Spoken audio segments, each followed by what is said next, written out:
വളരെ നാളുകൾക്ക് ശേഷം അമൃത സുരേഷ് ബാല വിവാദങ്ങൾ അല്ലെങ്കിൽ അതിനെക്കുറിച്ചുള്ള സംസാരങ്ങൾ വീണ്ടും തലപൊക്കി തുടങ്ങുകയാണ്. തന്നെയും കുഞ്ഞിനെയും വഞ്ചിച്ചു എന്ന ആരോപണത്തോടെ അമൃത സുരേഷ് മുൻ ഭർത്താവ് ബാലയ്ക്കെതിരെ രംഗത്ത് വന്നിരുന്നു.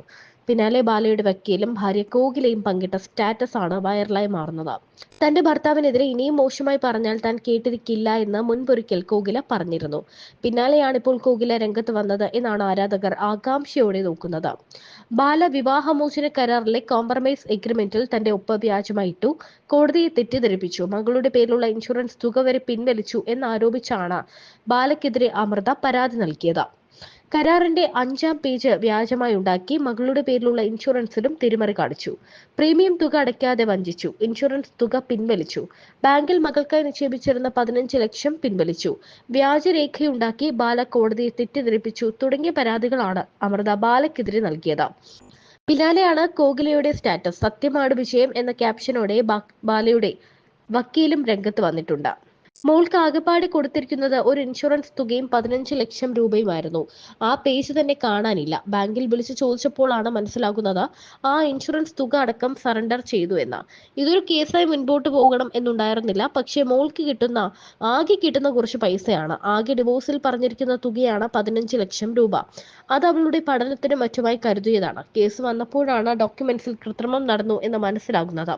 ഇത്രയും കാലം മകളെ മുൻനിർത്തിയാണ് കഥകൾ വന്നിരുന്നത്. എന്നാൽ ആ പറയുന്ന മകൾക്ക് മുഴുവൻ ജീവിതത്തിലേക്ക് കൊടുത്തിരിക്കുന്ന തുക തന്നെ വളരെ തുച്ഛമാണ്. എന്നിട്ടും അത് പിൻവലിച്ചു എന്ന് കേൾക്കുന്നത് വിഷമമാണെന്നും അമൃത പറഞ്ഞു. നേരത്തെ കേസ് റദ്ദാക്കുന്നതിന് വേണ്ടി അവരുടെ ഭാഗത്ത് നിന്ന് ഹൈക്കോടതിയെ സമീപിച്ചിട്ടുണ്ടായിരുന്നു. അതിന്റെ ഭാഗമായി ഹൈക്കോടതിയിൽ നിന്ന് തങ്ങൾക്ക് നോട്ടീസ് കിട്ടി. അതിനൊപ്പം അവർ കോടതിയിൽ നൽകിയ രേഖകളുടെ കോപ്പിയിൽ ഞങ്ങളുടെ ഡിവോഴ്സ് കരാറിന്റെ കോപ്പി കൂടി ഉണ്ടായിരുന്നു. അത് വക്കീലുമായി ചേർന്ന് പരിശോധിച്ചപ്പോൾ അതിൽ ഒരു പേജ് മൊത്തത്തിൽ വേറെയാണെന്ന് മനസ്സിലായി. തന്റെ ഒപ്പടക്കം വേറെയാണ്.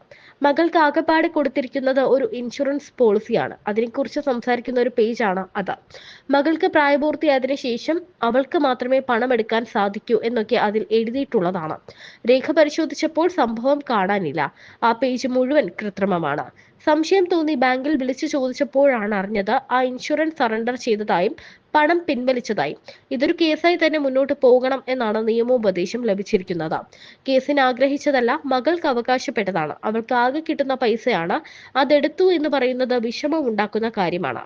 മകളുടെ പേരിൽ ആകെ 15 ലക്ഷം രൂപയാണ് മുഴുവൻ ജീവിതകാലത്തേക്കുമായി ഡിവോഴ്സ് ഉടമ്പടി പ്രകാരമുള്ളത്. അതല്ലാതെ വേറെ ഒന്നുമില്ല. കല്യാണം, പഠിത്തം എല്ലാത്തിനുമായി 15 ലക്ഷത്തിന്റെ FDയും 1 ലക്ഷം വീതം 7 വർഷത്തേക്കുള്ള ഇൻഷുറൻസ് പോളിസിയുമാണ് ഉള്ളത്. ഇദ്ദേഹം പ്രീമിയം അടച്ച റെസിപ്റ്റ് നമുക്ക് തരണം എന്നാണ്. എന്നാൽ ഇത്രയും നാളായി പണം അടയ്ക്കാതിരുന്നിട്ടും ഞങ്ങൾ കേസിന് പോയിട്ടില്ല. കാരണം ഞങ്ങൾക്ക് പണം വേണ്ട, എന്തെങ്കിലും ആകട്ടെ, നമുക്ക് സമാധാനമായിട്ട് ജീവിച്ചാൽ മതി എന്ന് കരുതി പോവുകയായിരുന്നു. ഇത്രയും നാൾ മകളെ പറഞ്ഞുകൊണ്ടായിരുന്നു ഗെയിം നടന്നുകൊണ്ടിരുന്നത്. അവളെ മുൻനിർത്തിക്കൊണ്ടുള്ള കഥകളായിരുന്നു. അതിൽ വരെ കാപട്യമായിരുന്നു ഉണ്ടായിരുന്നത്. അവൾക്ക് അത് കൊടുത്തു, ഇത് കൊടുത്തു എന്നൊക്കെ പറയുമ്പോൾ ആകെ കൊടുത്തിട്ടുള്ളത് ഇൻഷുറൻസ് പോളിസിയിലെ ചെറിയ തുകയാണ്. വളരെ കുറച്ചു പൈസയെ അതിലുണ്ടായിരുന്നുള്ളൂ. അതും എടുത്തു. ശരിക്കും ആ കുഞ്ഞിനെ കൂടി പറ്റിക്കുകയാണ് ചെയ്തിരിക്കുന്നത്.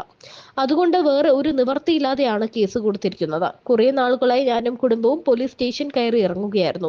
എല്ലാം തീർന്നു എന്ന് കരുതിയിരിക്കുകയായിരുന്നു എല്ലാവരും. എന്നാൽ രേഖകളിൽ ഇത്രയും കള്ളത്തരം കാണിക്കുക എന്നത് ശരിയല്ല. 2022 ഈ പണം എടുത്തിട്ടുണ്ട്. ആ പണത്തിൽ മകളല്ലാതെ വേറെ ആരും തുടരുത് എന്ന് ആ രേഖയിൽ എഴുതിയിട്ടുണ്ടായിരുന്നു. അതാണ് എടുത്തു കളഞ്ഞിരിക്കുന്നത്. നാളെ മകൾ ഇതേക്കുറിച്ച് ചോദിക്കുമ്പോൾ തനിക്ക് ഉത്തരവുണ്ടാകില്ല. കേസ് നടക്കുമ്പോൾ പോലും പണത്തെക്കുറിച്ച് സംസാരിച്ചിട്ടില്ല. പക്ഷേ ഇപ്പോൾ കേസുമായി മുന്നോട്ട് പോയില്ലെങ്കിൽ നാളെ മകളുടെ ഭാവിയെ ബാധിക്കും. തന്നെയും മകളെയും പറ്റിച്ചു എന്നത് മാത്രമല്ല, കോടതിയിൽ തെളിവായി കൊടുക്കുന്ന രേഖയിൽ കള്ളത്തരം കാണിക്കുക, തന്റെ കള്ള ഒപ്പിടുക, ഇതൊക്കെയാണ് ചെയ്തിരിക്കുന്നത്. ഈ എഗ്രിമെന്റിന്റെ വിശ്വാസത്തിലാണ് താൻ ഡിവോഴ്സിൽ നിന്ന് പുറത്തു വന്നത്. തന്നെയും പറ്റിച്ചു, മകളെയും പറ്റിച്ചു, ഇപ്പോൾ കോടതിയും പറ്റിച്ചു എന്ന അവസ്ഥയാണ്. ഇത് വിശ്വസിക്കാൻ പറ്റാത്തതും സങ്കടമുള്ളതുമായ കാര്യമാണെന്നാണ് അമൃത പറയുന്നത്.